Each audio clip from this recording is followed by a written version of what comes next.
नमस्ते मित्रों, राधे राधे, जय श्री कृष्णा। आप सभी मित्रों का स्वागत कर रहा हूं। काव्यम सीरीज के अंतर्गत हम छंद पढ़ रहे थे मित्रों। कल हमने छंदों के प्रारंभिक पृष्ठभूमि के बारे में पढ़ा। छंद किसे कहते हैं इस पर हमने चर्चा की। मात्राओं की गणना कैसे करते हैं, छंदों के भेद क्या हैं, इन सब पर चर्चा की मित्रों। और आज हम शुरू करेंगे जो हमारे सेकंड ग्रेड में छंद हैं, स्पेशली उनके ऊपर हम चर्चा करने वाले हैं। और वर्णिक छंदों के बारे में थोड़ा सा कैसे हम वर्णों की गणना करेंगे इसके ऊपर भी हम चर्चा करेंगे। तो आइए सभी मित्रों का स्वागत करते हैं मधुरम हिंदी के इस ऑनलाइन डिजिटल प्लेटफॉर्म पर। उदयपुर मेवाड़ से मैं डॉक्टर बाल गोपाल शर्मा आप सभी मित्रों का हार्दिक स्वागत अभिनंदन करता हूं और छंद की इस यात्रा में आप सबसे सम्मिलित होने का आग्रह करता हूं। और क्लास को शेयर लाइक करते हुए हम आगे की तरफ बढ़ते हैं। मित्रों देखिएगा, सुविचार, सेवा सबकी कीजिए मगर आशा किसी से मत रखिए, क्योंकि सेवा का सही मूल्य भगवान ही दे सकता है, इंसान नहीं। इंसान तो इंसान है ना। कई बार आपकी सेवा का मूल्य अदा करे या न करे, लेकिन परमात्मा है, वो सब कुछ देखता है। इसलिए निरंतर अपना सेवा कार्य, अच्छे काम को जारी रखें।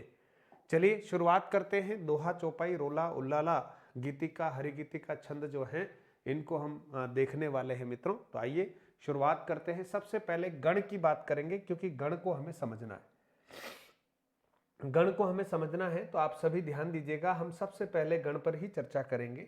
गण का अर्थ होता है तीन वर्णों का समूह। जैसा कि आप जानते हैं, गण का एक अर्थ समूह होता है, दूसरा अर्थ होता है सेवक। हम यहां पर समूह शब्द पर ही ध्यान देते हैं और गण का क्या अर्थ है इसको समझने का प्रयास करेंगे। तीन वर्णों के समूह को गण कहा जाता है। जैसा कि आप जानते हैं, गणों की संख्या की बात की जाए तो 8 होती है। इनको याद रखने का सूत्र है य माता राज भान सलगा, जो आप बहुत अच्छे से जानते हैं।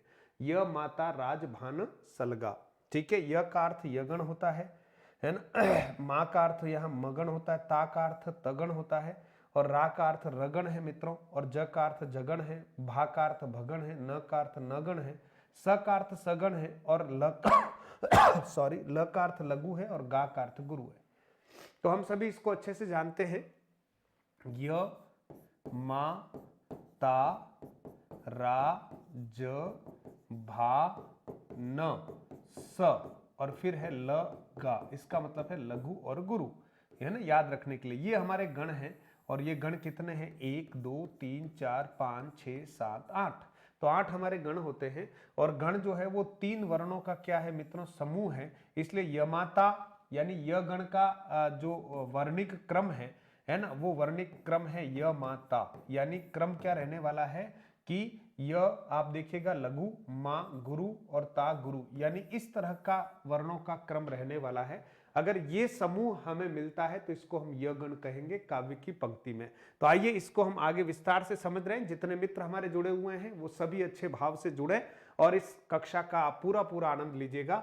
मित्रों गण की बात करते हैं। 8 गण है। जैसे यह गण है, मात्राओं का क्रम क्या रहेगा? तो उस सूत्र से याद रखना, य माता, यही हमें बता देगा कि मात्राओं का क्रम क्या रहेगा। लघु गुरु गुरु। मात्राओं की संख्या कितनी है मित्रों? तो इनको गिनेंगे तो 5 है। उदाहरण देखिए, जैसे भवानी है तो भवानी में आप देखिएगा गुरु गुरु और लघु। इसका मतलब भवानी शब्द में अगर कोई गण पूछे तो कौन सा गण बताएंगे? यह गण है। इसी तरह से मित्रों मगण की बात करेंगे तो मातारा, देखिए तीनों ही गुरु गुरु गुरु है। मात्राओं की संख्या की बात करें तो 6 है। और यहां देखिए मित्रों सावित्री है, और सावित्री में आप देखेंगे तीनों क्या है? एस है, ऐसे तीनों ही क्या है? एस है, ठीक है। इसी तरह से तगण की बात करते हैं मित्रों तो ताराज, और यहां देखिएगा क्या होता है? ताराज में गुरु गुरु लघु, यानी मात्राएं 5 है। और इसी तरह से शब्द उदाहरण के रूप में देखें तो नाराज होता है, और नाराज के लिए मात्रा इधर से लगाते हैं हम जानते हैं, तो गुरु लघु गुरु गुरु, ये हो गई 5 मात्राएं। तो बहुत सरलता पूर्वक हम 8 गण और उनके क्या मात्राओं का क्रम है उसको याद रख सकते हैं। रगण का मतलब था राजभा, सूत्र के अनुसार राजभा। तो देखिएगा गुरु लघु गुरु 5 मात्राएं होती। भारती शब्द जो है वो इसका एक उदाहरण है। इसी तरह से जगण है तो मित्रों जभान, यानी लघु गुरु लघु, और इसी तरह से 4 मात्राएं हैं। जवान शब्द हो गया यहां पर। इसी तरह से भगण है मित्रों तो भानस, भानस है मित्रों तो आप देखिएगा यहां पर कितनी है? 4 मात्राएं हैं। भा गुरु है, न और स लघु लघु है, तो यहां पर शब्द बनता है मित्रों, आप देखेंगे मानस। देखिए मां में गुरु है, न में लघु है, स में लघु है। इसी तरह से न गण है मित्रों, न स ल, तो लघु लघु लघु 3 है। और यहां पर क्या है? कमल। इसी तरह से सगण है मित्रों, सलगा है तो लघु लघु गुरु, और यहाँ पर 4 मात्राएं हैं और यहाँ पर क्या लिखा है, कमला। तो आप देख सकते हैं कमला। तो ये कुल मिला के गणों का क्रम है। इसमें मात्राओं का क्रम इस तरह से रहता है। मात्राओं की संख्या कोई पूछे यह गण में कितनी मात्राएं होती है तो हम बता देंगे 5 मात्राएं होती है। उदाहरण उदाहरण हमारे सामने है, भवानी लिखा हुआ। इस तरह के उदाहरण होंगे क्योंकि जो भी वार्णिक छंद होते हैं मित्रों, उनमें हम इन गणों के क्रम के अनुसार, मात्रा तो लगानी पड़ती है लेकिन गणों के क्रम के अनुसार हम बता पाएंगे कि उसमें कौन सा जो है छंद है। तो आइए सबसे पहले जो हमारे सेकंड ग्रेड स्पेशल बात कर रहे हैं मित्रों, आप ध्यान दीजिएगा, सेकंड ग्रेड स्पेशल। और जैसे ही ये छंद अलंकार और शब्द शक्ति होती है मित्रों, तो सेकंड ग्रेड का पूरा काव्य शास्त्र पूर्णतः निःशुल्क आपको मैं यहाँ बता चुका हूँगा। आप देखिए, दोहा याद कुछ भी नहीं रखना है, 1311 याद रखना है, बस ये पूरा सार यहाँ पर मैं आपको बता रहा हूँ। दोहा 1311 याद रखना है, चौपाई 1616 याद रखिए, रोला 2424 याद रखिएगा, उल्लाला 1315 याद रखिएगा, गीतिका 2626 याद रखिएगा, और हरिगीतिका 2828 याद रखिएगा। तो आप देखिएगा ये जो है हरिगीतिका है वो सममात्रिक हो गया मित्रों, यहां पर भी देखेंगे सममात्रिक हो गया है ना, और यहां पर भी देखेंगे मित्रों सममात्रिक हो गया।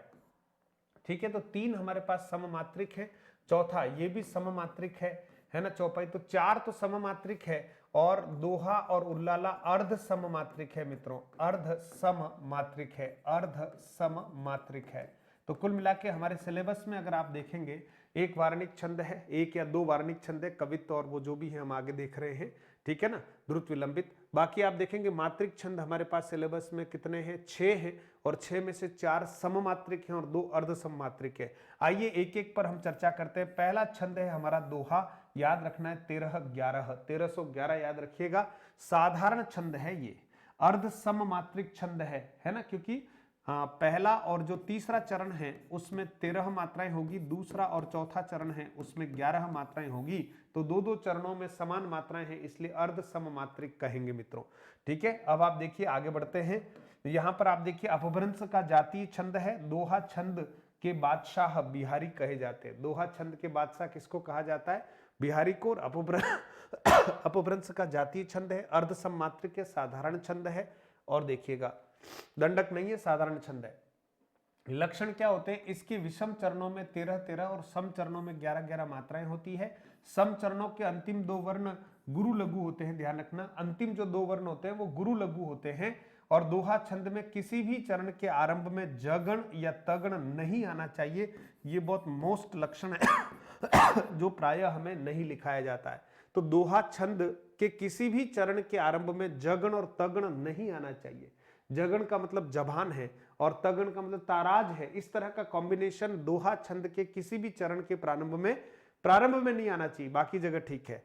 जैसे उदाहरण के तौर पर देखिए, सबे सहायक सबल के, ये एक चरण है। सबे सहायक सबल के कौन निबल सहाय, ठीक है, पवन जगावत आग को दीपक देत बुझाए। तो देखिए सहाय बुझाए, यहां पर तुकबंदी हो गई है ना। पहला चरण आपके सामने ये रहा, मात्राओं की गणना कर दीजिएगा, स्पष्ट लिखा हुआ है, गुरु लघु लघु लघु लघु लघु गुरु लघु गुरु सॉरी लघु। गिनेंगे तो 2 3 4 5 6 7 8 9 10 11 12 और 13, यानी प्रथम चरण में 13 मात्राएं हैं। द्वितीय चरण में देख लेते हैं, 1 2 3 4 5 6 7 8 9 10 11 11 मात्राएं हैं।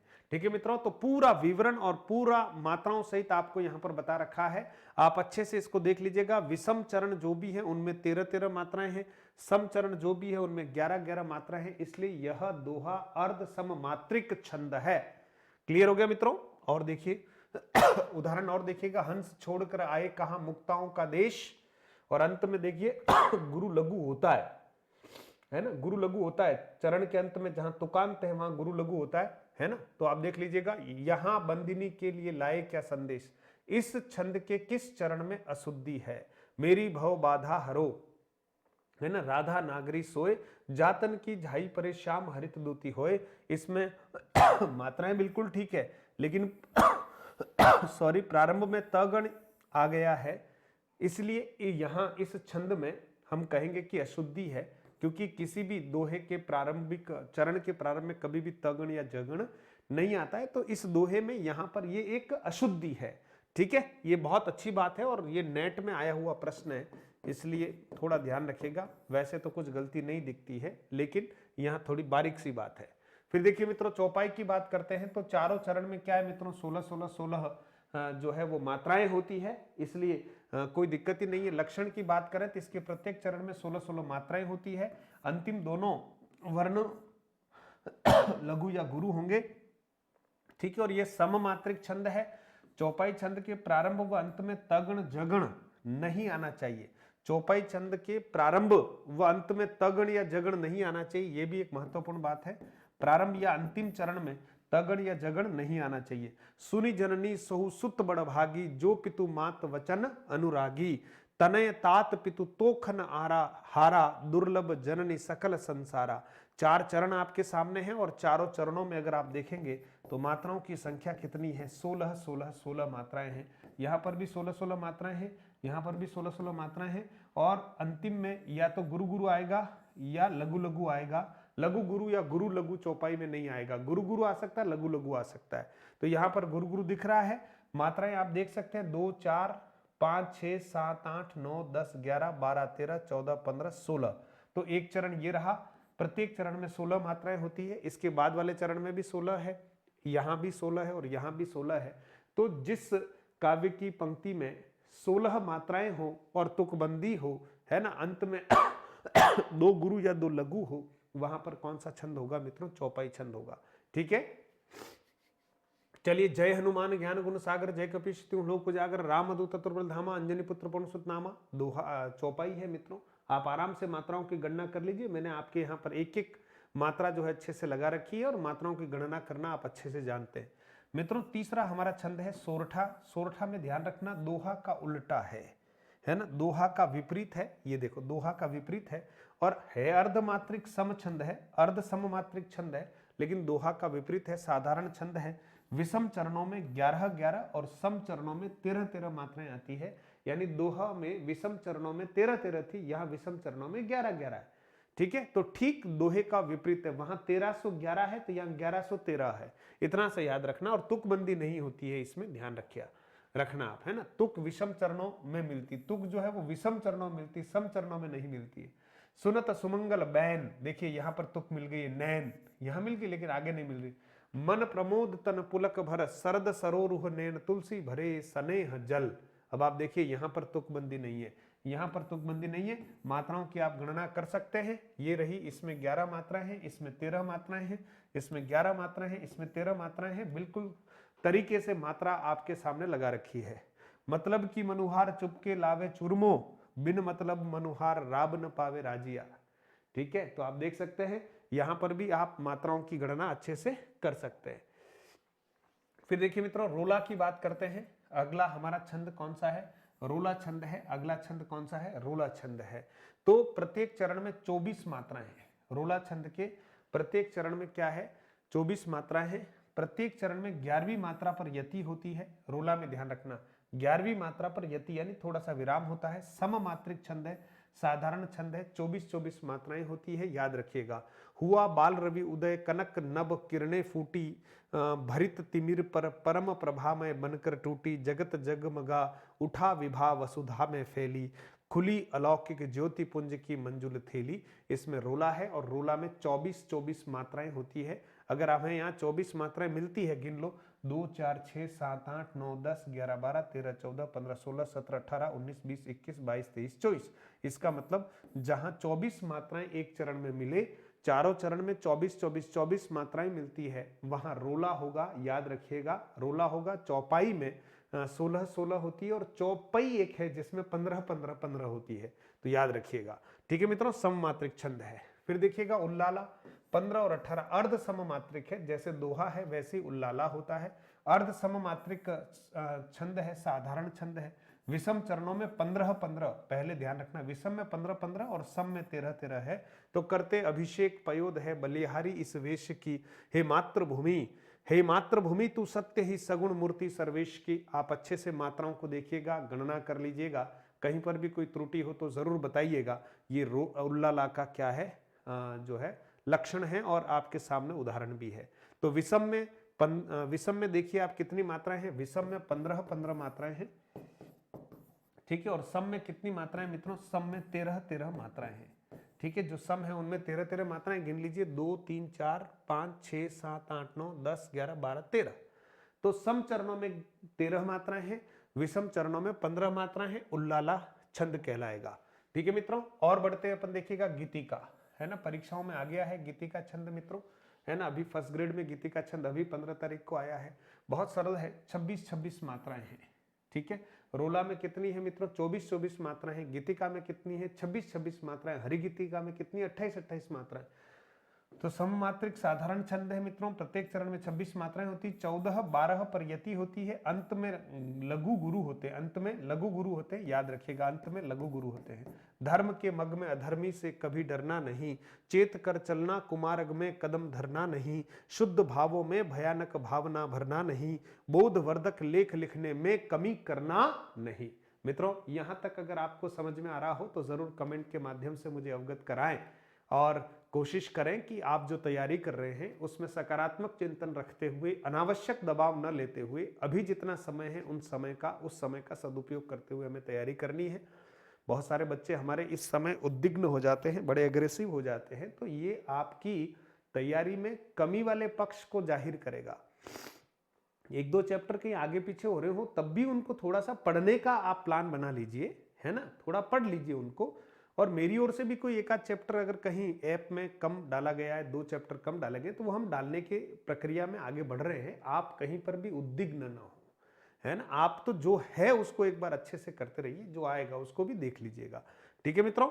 तो आप देखिएगा इसमें कितनी मात्राएं, 26 है, देखिए 2 3 4 5 6 7 8 9 10 11 12 13 14 15 16 17 18 19 20 21 22 23 24 25 26। तो 26 मात्राएं हैं, उनको हम क्या कहेंगे मित्रों, गीतिका कहने वाले हैं। आइए आगे बढ़ते हैं मित्रों, और अब आपके सामने आ रहा है हरि गीतिका। गीतिका के आगे 2 मात्राएं प्लस कर देंगे तो हरि गीतिका बन जाएगा, यानी गीतिका में 2 मात्राएं प्लस करते ही मित्रों हरि गीतिका बन जाएगा। सममात्रिक साधारण छंद है, प्रत्येक चरण में 28 मात्रा है, 16-12 पर यति होती है, अंत में गुरु लघु होता है। अंत में क्या होता है मित्रों, लघु गुरु होता है।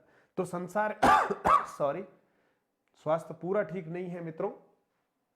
संसार की समरस्थली में धीरता धारण करो, चलते हुए निज इष्ट पथ पर संकटों से मत डरो, जीते हुए भी मृतक सम रह कर न केवल दिन भरो, वरवीर बनकर आप अपनी विघ्न बाधाएं हरो, है ना। संसार की समरस्थली में धीरता धारण करो, संसार की समरस्थली में धीरता धारण करो, चलते हुए निज इष्ट पथ पर संकटों से मत डरो, जीते हुए भी मृतक सम रह कर न केवल दिन भरो, वरवीर बनकर आप अपनी विघ्न बाधाएं हरो। क्योंकि हमारी विघ्न बाधाएं हरने के लिए कोई और आए या नहीं आए, हमें ही हरनी है।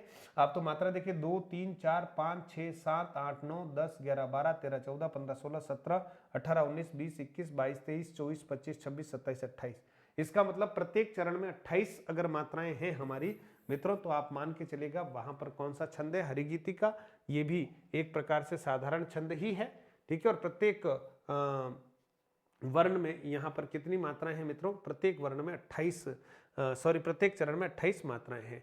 अब मित्रों द्रुत विलंबित की बात करते हैं, ये समवार्णिक छंद है। यहां से हम वार्णिक छंदों की बात करते हैं जो हमारे सिलेबस में है ना। तो ये वार्णिक छंद है, सम वार्णिक छंद है। द्रुत विलंबित में जो गणों का क्रम है वो नभ भर रहेगा, याद रखिएगा, नभ भर रहेगा। और प्रत्येक चरण में कितने वर्ण होंगे मित्रों, 12 वर्ण होंगे। और गणों का जो क्रम है नभ भर, यानी न गण, भगण, भगण और रगण, ये इनका क्रम रहने वाला है। तो हमें यहाँ पर भी मात्रा तो लगानी है, लेकिन फिर गणों का क्रम हमें थोड़ा सा देखना है। अगर क्रम सही है तो द्रुत विलंबित है। प्रबल जो तुम में पुरुषार्थ हो, सुलभ कौन न तुम्हें पदार्थ हो, प्रगति के पथ में विचरो उठो, भुवन में सुख शांति भरो उठो। यहां पर आपने मात्राएं लगाई तो आप देखेंगे यहां पर नगण आ गया, यहां पर भगण आ गया, 3-3 का जोड़ा बनाओ, भगण आ गया, और यहां पर मित्रों रगण आ गया। तो राजभा है ना, राजभा मित्रों, बिल्कुल राजभा बिल्कुल ठीक हो रहा है रगण में। तो अगर गण कहीं क्रम हमारा सेट हो रहा है तो द्रुत विलंबित है। और याद रखना 12 वर्ण है, गिनो 1 2 3 4 5 6 7 8 9 10 11 12 वर्ण जो है, भले रस्व हो या दीर्घ हो, वर्ण तो एक ही गिना जाता है, ये ध्यान रखना। मात्राओं के मामले में अलग अलग मामला है। फिर देखिए मित्रों कवित्व की बात करते हैं मित्रों, 31 वर्ण है, ठीक है मित्रों, यह मुक्त वार्णिक छंद है, वर्णों की कोई संख्या फिक्स नहीं है, और दंडक छंद है, याद रखिएगा। मुक्त वार्णिक छंद है और क्या है, दंडक छंद है। ठीक है, बिल्कुल दंडक छंद है। इसमें वर्णों की गिनती तो की जाती है पर गणों का क्रम निश्चित नहीं होता। वर्णों की गिनती तो की जाती है लेकिन गणों का क्रम निश्चित नहीं होता है। इसकी प्रत्येक पंक्ति में 31 वर्ण होते हैं लेकिन गण निश्चित नहीं होते हैं। 16-15 पर यति भी होती है। इसमें कुल 8 चरण होते हैं। प्रत्येक चरण के अंत में गुरु जरूर होता है। प्रत्येक चरण के अंत में गुरु जरूर होता है। जैसे देखिएगा, पांत भरी सहरी सकल सुत बारे बारे, केवट की जाति कछु वेद न पढ़ाइयो, मेरो परिवार सब याही लागी राजा जू हो, दिन वित्तहीन कैसे दूसरी गढ़ाइयो, गौतम की घरनी जो तरनी तरेगी मेरी, प्रभु सो निषाद हवे के बात न बढ़ाइयो, तुलसी के ईस राम रावरे सो साची कहो, बिना पग धोए नाथ नाव न चढ़ाइयो। ये आप देखेंगे 31 वर्ण है। इन दोनों में आप गिनेंगे 31 वर्ण, 1 2 3 4 5 6 7 8 9 10 11 12 13 14 15 16 17 18 19 20 21 22 23 24 25 26 27 28 29 30 31। तो 31 वर्ण है मित्रों।